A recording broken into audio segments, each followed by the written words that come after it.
Hello and welcome along to It's Not Just Cricket, and it is cricket today. We're going to have quite a deep existential chat on the game. Where is cricket headed?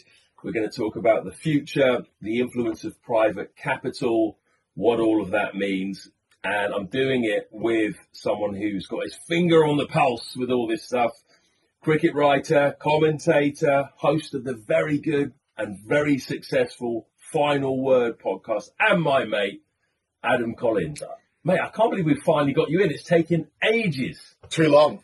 Floydie, great to see you again. I remember when we first met, it would have been, 13, 14 years ago in the nets at Lords when I was over from Australia, spending a year here working on the Olympic Games. And been great to work with you over the years doing various things. And, a pleasure to come on your podcast today. That's right. I think I met you bouncing me off about 16 yards in the indoor nets. You gave me a massive spray. I remember that. You gave me a huge spray for, I think, two things. Bowling over the line, and you weren't too happy with the ball I was bowling. I can't really remember much beyond that. I think it was a new Conker. It could easily be a new ball. One of those things. And those Lord's nets where everybody looks like they're Joe Angel at 7 foot tall, and it does rather deceive.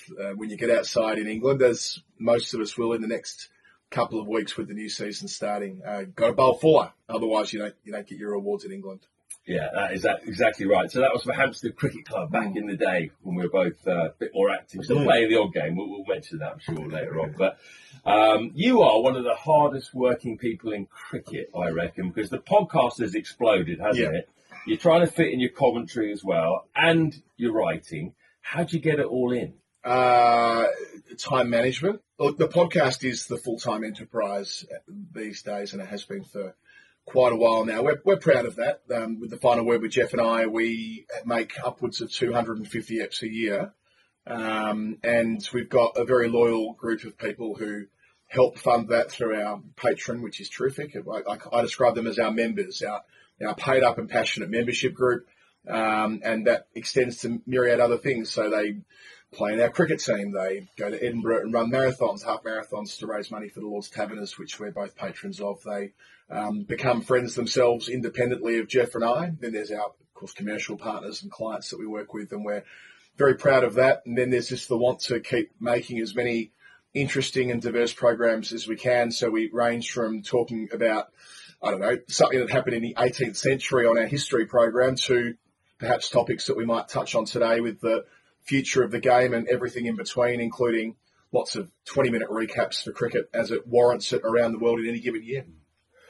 Yeah, we look up to you guys a lot, the way you've created this community, and the podcast is so good. So anyone who hasn't listened to it, please go and have a listen to the Final Word. It's really, really good, so diverse. Let's talk about the future of the game then, something very important. Do you think, given where cricket is now, compared to, say, 10 years ago and then 30 years ago, that it's changed more than any other sport? Good question. It'd be difficult to compare it to other sports from my perspective, but what I would say is that cricket's changed more. It almost changes more in a year than it might in a decade at other times. I think that's an expression, isn't it? That there are some years where a decade's worth of activity happens and there are some decades where nothing happens. Well, we're definitely in the former when it comes to cricket.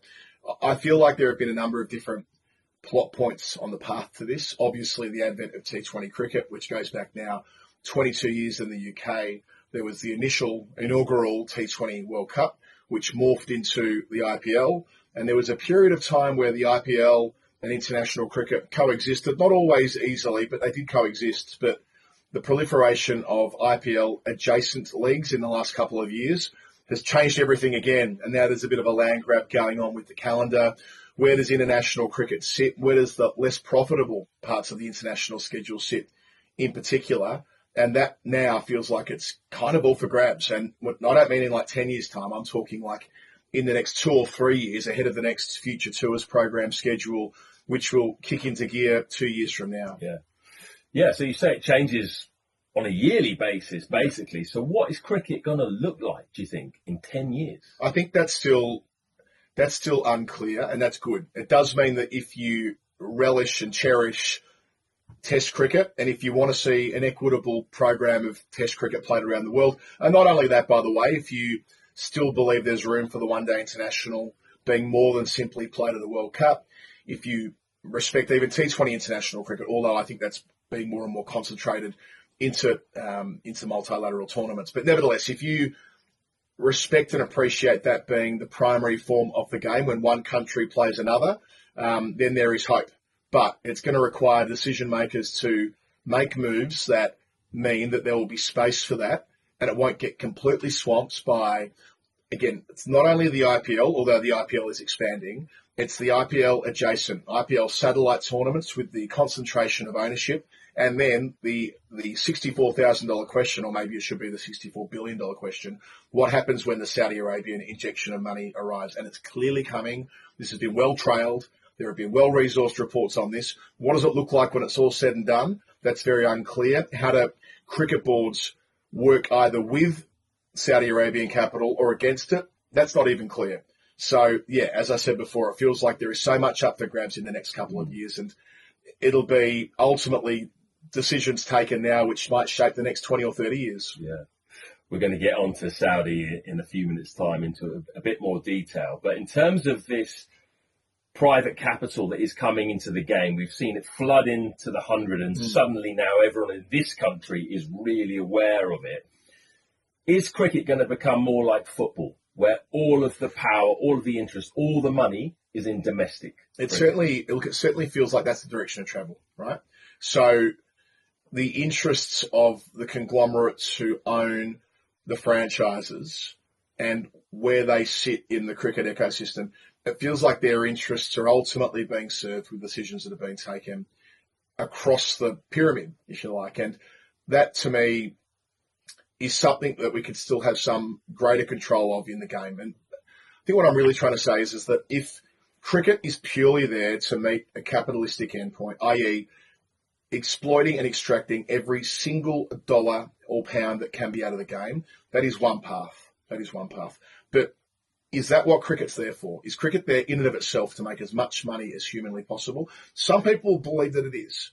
And it's a respectable position that if you've got an asset and you want to make the absolute most of it, that you should take every decision in the interests of the bottom line. Others, like me, would say that there's a balancing act, that letting the market rip at the expense of all other decision-making reference points isn't something that we should be racing to do. Occasionally, as we see in economies around the world, can be a race to the bottom on that front, and I'd hate to see cricket be in a position where in 10 or 20 years' time we're like, gee, I wish we didn't take decisions then that were so geared towards the budget bottom line of companies that are ultimately there to make as much money out of the game as humanly possible. As you mentioned, with all of these new leagues coming in, the schedule is so squeezed at the moment, and often a bilateral series, particularly a white ball one, not Test cricket, but a white ball one will just pass me by. You know, New Zealand are playing Pakistan, and they've got half a team out. You've got second team playing the second team, or a few first 11 players playing. I mean, that's just an example I picked out, but there are plenty going on, and it almost passes you by, which is ridiculous, really, when you think about it. Do you think we could get to a situation where we don't even have white ball bilateral series? Yes, I do think that's a decent chance of happening. Is that something that we should aspire to? I don't think it's as simple as that, although I do acknowledge that if you're going to make concessions, that bilateral white ball cricket is the logical place to make concessions on the basis of what you described before. It is increasingly difficult in the modern, balkanized schedule with so many competing interests to find the room that you need to get first teams out. Now, it doesn't matter. Some would say if India, let's use India as the example, they've in the past had two teams playing almost at the same time. Is that a problem? I'm not sure whether India can do it. New Zealand maybe can't do it. West Indies definitely can't do it. Right, that's true. It might mean that some less strong full members can't do what I'm describing there. But, you know, I'm not entirely convinced that it's inherently a bad thing. But I also understand the perspective that international sport should be, to the extent that it's possible, best versus best. So if there is going to be collateral damage, if you like, to what we understand to be international bilateral cricket, the Future Tours program, how it all pieces together, I'd expect that it would be. And it's such a shame that, let's use the ugly duckling, 50-over cricket, the one-day international, which is now, you know, it's over 50 years old. It didn't rock up 5 minutes ago. There is a whole bank and wealth of history and and culture which has been developed through 50-over cricket. And I think on its day it still continues to be a compelling product. What most people probably play at amateur level, I would say. Indeed, well said. That's right. Most people are conditioned to 50 overs versus 50 overs or some version of that. But we had a World Cup Super League which ran for one cycle. Now, that was because the World Cup was reduced to 10 teams by the ICC a couple of cycles earlier. They decided to go ahead with that for the 2023 World Cup. So they essentially reduced 13 teams to 10 using the device of an organised bilateral tournament. And it actually works quite well. There was jeopardy all the way through towards the end of that. There was a series where I think from memory it was Ireland playing South Africa. Bangladesh were in the mix as well for those automatic spots. And there's in terms of like cutthroat cricket, World Cup qualifiers are about as cutthroat as you can get. So I'm fully supportive of a bigger World Cup.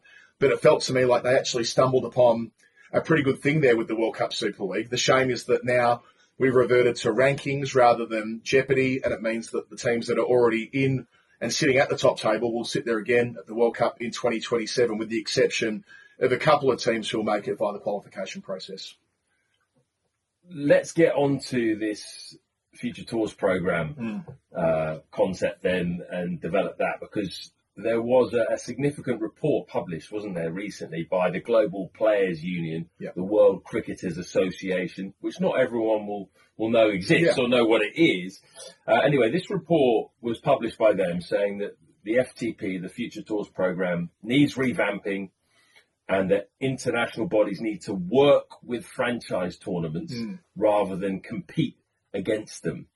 Very interesting. Firstly, does the Future Tours program, in your view, need revamping? Is it fit for purpose? It probably isn't, because of what's happening in domestic T20 cricket, and the WCA report is very good at articulating this. It's like this influx of T20 domestic comps waits for nobody. It's irrelevant what the FTP says. They don't care. Why would they? If your interest is making money and having franchise tournaments, what do you care if the damage of that is that South Africa don't play a single test match at home in the next home summer for them? Why is that of interest to them? Why would it be? It's a immaterial point. So it will need changing. It will need to evolve. I don't think it needs necessarily revolution, which is what this is articulating here. It depends how you read it. Part of me wants to commend them for their work, because they've spoken to over 60 people. They've talked to players, they've talked to administrators, they've talked to broadcasters. They're trying to get a fair and balanced reflection of where modern cricket is at. And some of it is utterly chilling. Some of it jumps off the page as almost like international cricket needs to surrender to the tsunami that is T20 domestic cricket. If you take it in literal terms, they mapped out what 2028 could look like with 4 windows where international cricket can be played in 3-week intervals. Now, in the fine print, of course, it notes that you can play longer than 3 weeks in that window if you choose to. So take the higher yielding test series between Australia, England and India. Their existing TV deals would never permit a whole series to be played in 21 days. And they want to get all 3 formats squashed into that as well. I should note as well, where there's only maybe 1 test, 1 one-dayer and 1 T20 played by 2 teams in that window, which to me would seem an awful place to be. But at least in that scenario, and I appreciate this point of it, every game would have context. So I don't like the idea. You hear advance from time to time about we should try and replicate what the tennis majors do or what the golf majors do, where there's 4 windows a year where all the best and the brightest come together and play international cricket and the rest let the market rip. I don't like the idea of that, obviously, because I think that the World Test Championship that we've had since 2019 to 2025, and indeed what will play out till 27 due to the existing Future Tours program, we may look back on, and I think we will look back on, as glory days for Test cricket. Is the WTC perfect? No, it's not. Few things are in life, but has it meant that there have been bilateral series played all over the world at seemingly all times of the year in the test format of the game? It has. So I hope that isn't also cast aside in favour of something that might see Test cricket divided into 2 tiers, and we might come on to what 2 tiers really means at some point in that conversation. But isn't this the players trying to have their cake and eat it? Because obviously they are the professional cricketers group. They want to play more franchise tournaments, right? So they want to earn more money. Any trade union's interests are aligned to making the most amount of money for their members. And I have total respect for that position.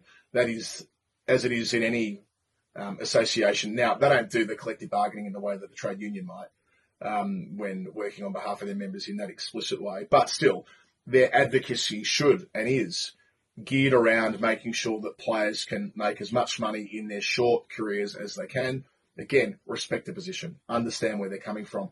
But at what cost? Where are the lines drawn? At what point does the ultimate sacrifice for a form of the game, like you mentioned, white ball bilateral cricket, for example, or maybe even as the more extreme model runs, getting rid of one-day cricket altogether, right? Or reducing Test cricket to something that's played between 4 or 5 nations. These are the hardline extreme views. But the problem is these views are held by some of the most influential people in the game. So they might seem on the hard edge of what's acceptable, but it's in what you might describe, to stick with that political point before, it's in the Overton window. But these aren't views that are outside what are being considered normal and reasonable discussions that are being had right now.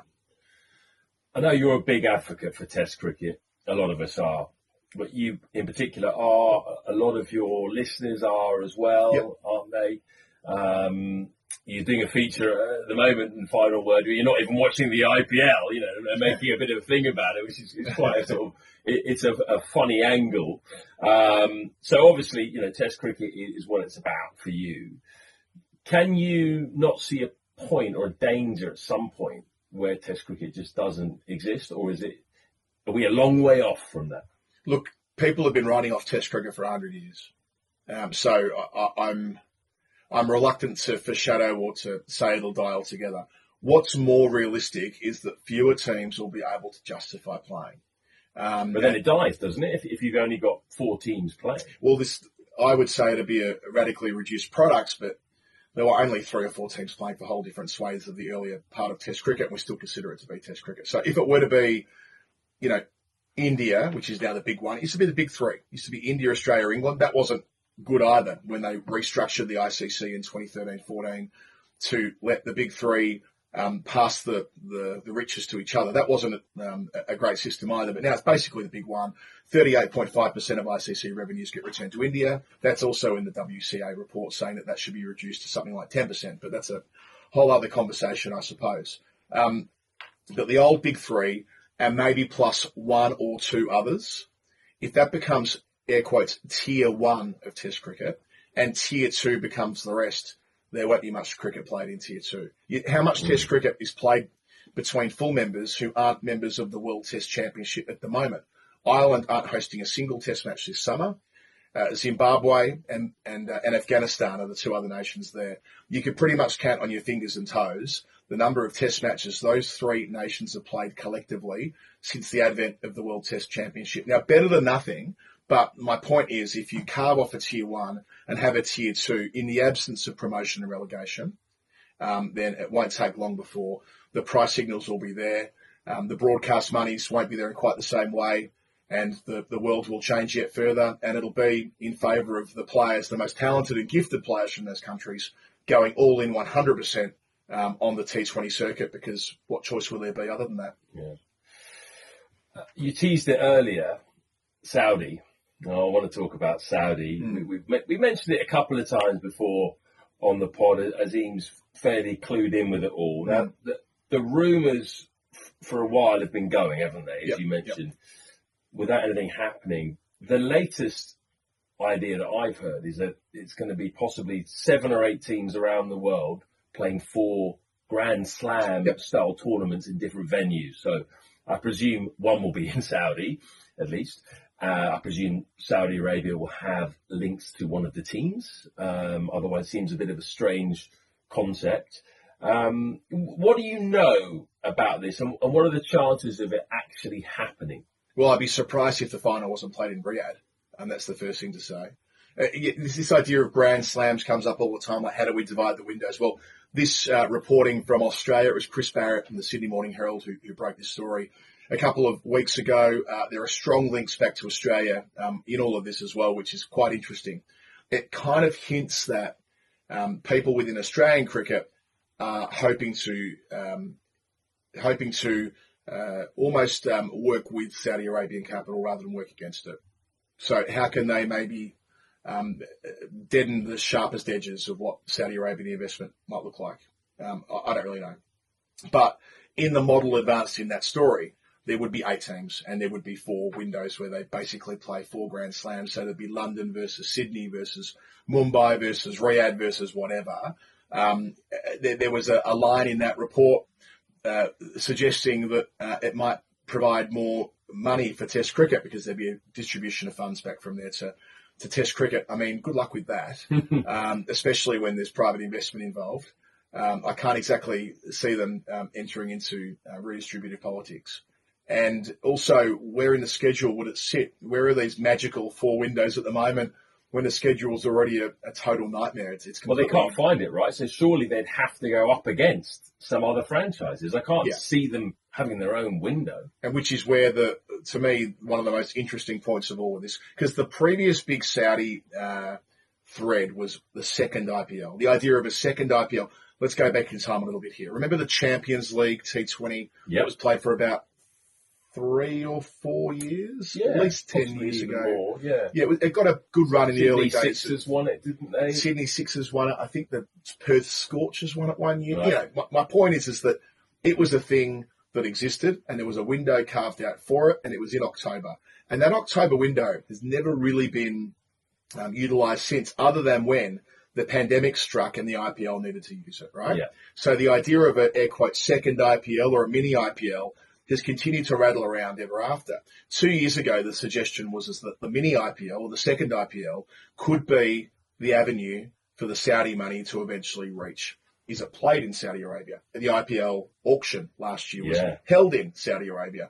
Is that where that goes? And the IPL, and not just the IPL, but the owners of the conglomerates work hand in glove with Saudi Arabia so that they can put on that second tournament each year, some version of that, or do they butt up heads against each other? Now that'd be interesting. I can't really imagine a scenario where it's allowed to reach that stage, but where the Indian interest or the conglomerates' interests who own the clubs run up, or the franchises rather, as distinct from clubs, because obviously clubs are known as something different, like where the people often use the term franchise to talk about the Big Bash League at the moment, but they're not franchise teams. They're state-owned enterprises by the state boards in Cricket Australia. They haven't done the private equity thing, so I call them more clubs, whereas the franchises that do, they do what they say in the tin, really, don't they? So, that would be absolutely compelling viewing if it was the IPL owners up against the Saudi money. But honestly, can you see that happening? I mean, surely there is an accommodation made where everyone gets what they ultimately want, which is the chance to have this eating up more of the calendar and pushing Test cricket into smaller windows and the most amount of money to be made. What we said off the top, exploiting every possible opportunity to make every single dollar that's out there. If, say, that did happen and Saudi Arabia and BCCI, Indian Cricket, couldn't come to some kind of arrangement, does that kill it dead in the water? Or do you think that a Saudi Arabian competition could still be a success without BCCI support? Like a breakaway comp or something like that. Yeah, you could see it. It wouldn't be the first time. If the money was good enough. So it's an interesting proposition, isn't it? If it was because remember that anything that doesn't have the imprimatur of the BCCI wouldn't therefore get the sanctioning from the ICC because they're effectively one and the same. So imagine you had a rebel, that's probably the better word, isn't it? Yeah. A rebel league that was paying... I haven't had one of them in a while. Well, it was being talked about, was it 10 or 15 years ago that would serve a similar role? ICL. It was the ICL, of course. That was around the same time as the IPL. But, you could see a world, I guess, where there is so much money being injected into a rebel tournament that if you're a player who's got a high profile, you might turn your head, especially if you're towards the end of your career. It might result in, it could result in suspensions. That's not without precedent. It certainly did with the ICL. Did when players went to South Africa, those apartheid tours, the rebel tours of the 1980s from the Australians and the English and the West Indies too. That'd be very, very messy. You like to think it would never come to that, but who could rule these things out? We're seeing in golf that it took a couple of years for them to find a way to, broadly speaking, get everything back together after that schism. World Series cricket back in the late 70s did something similar as well. So far from without precedent. Do you expect there to be any other ways this Saudi money can enter the game? And I'm thinking specifically, I was half expecting there to be some Saudi Arabian money in the hundreds, but there wasn't in the end, was there? It was owners of Birmingham City got involved, Todd Boehly at Chelsea, and then the 4 IPL franchises, amongst others. But there's plenty of other options around the world to buy franchises, even including perhaps the IPL at some point. Yeah. So is that another avenue where you expect to see Saudi money come into the game? I think so. That's the logical thing, isn't it? And we talk about Saudi money like this is one pot, right? It's obviously more complicated than that. We do. We just say Saudi, don't we? I'm aware we're doing it in simple terms, just to, PIF, we say. Investment fund. Quite. I don't feel qualified to talk about the nitty gritty of every avenue that the money would come from, but still, yes, the money that's been set aside to, shall we say, improve the reputation of the Kingdom of Saudi Arabia, as sports washing is the obvious reference point there. But anyway, I digress. No, the buying of clubs, buying of tournaments. I too thought there might be a world where the 100 could have some Saudi link. Didn't in the end. Interesting. I wonder whether they tried. And we don't know. We don't know. I suppose we'll find out in the fullness of time. But that would have been an interesting intellectual exercise. What would have happened if a Saudi Arabian consortium got together and wanted to buy, let's say, the Southern Brave or whatever? I know the Southern Brave were the first one to sign on with an IPL franchise, but let's put that to one side. What if they had offered 10 times as much money as the market rate to have got a toe in the game in England? Then what happens? I don't know.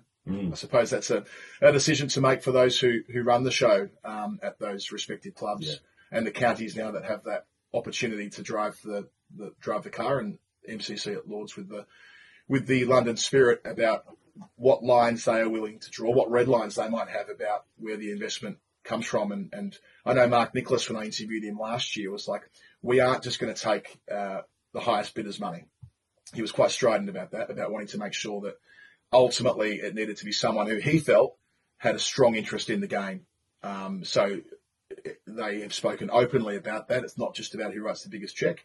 Well, let's see how that goes. Well, they got a pretty big check anyway. They got a massive check, didn't they? They got more money than they ever thought they would get out of the whole thing. Which, by the way, and I know we'll move on from this, but how long before the new ownership groups, especially those who've got more than 50%, how long before they say, it's pretty good playing at these test grounds for 25 days. What about 40 days? What about double round robin? What about 8 weeks? 8 weeks sounds good. Instead of 4, what's about 8?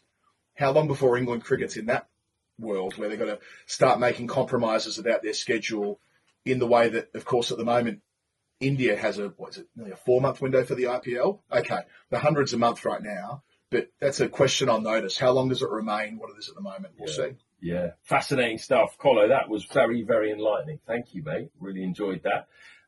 Keep your ears open, keep your eyes on what might happen with Saudi Arabia and money coming into the game. Colo, come back soon, mate, please. Pleasure to chat, Floydie. Look forward to listening to the shows that you make throughout the course of season 25. Thank you, mate. Thank you. Adam will be back in very soon, that is for sure.